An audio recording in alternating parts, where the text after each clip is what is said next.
Well, we met in college, grad school. It was really kind of a chance encounter. We all resided in what was called the Architect's House.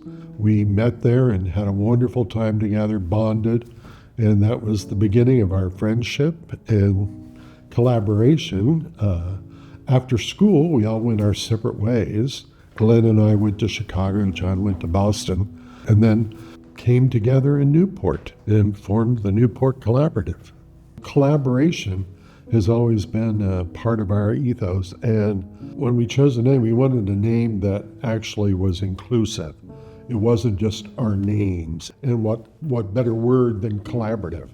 Well, it was very exciting, and because we had only been out of school for about 6 years or so we jumped in head first into this, and it was challenging for sure. But the fact that we had worked together previously, I think that gave us a leg up to be able to begin to produce design work that was what we considered relevant and exciting. We carried on and we grew over time with a few recessions in there, and the projects were so wide and varied. It was really quite engaging to the extent that we had a range of building types ranging from bridges to lighthouses to hotels to housing. Newport is one of the oldest built cities in America, so for the most part, a lot of the work done in Newport is what we call adaptive reuse.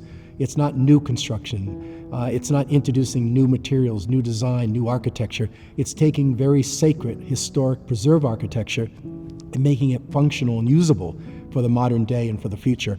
And John, Glenn, and Mike understood that adeptly. In fact, much of their great work was the adaptive reuse of historic properties within historic streetscapes.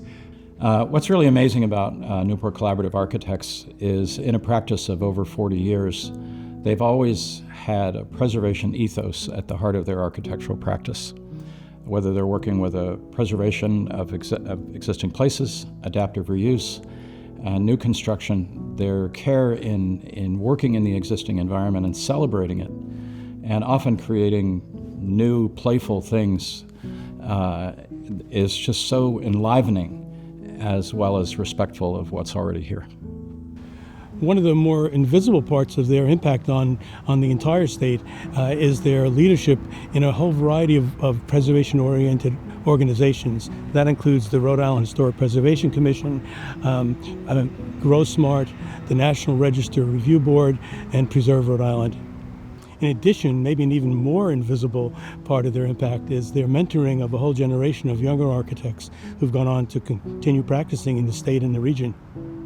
I just think at the end of the day, we all have the opportunity to do it as a sole practitioner or do it as this collaboration. And I would just personally say the collaboration allows the opportunity to keep the excitement high, allows the opportunity to bounce great ideas off amongst each other. The project that wins isn't necessarily the individual. The project's always the best ideas win. And so with that kind of a focus, it's really been rewarding with my two partners to carry forward. And so we really believe that our best projects is that collaborative aspect.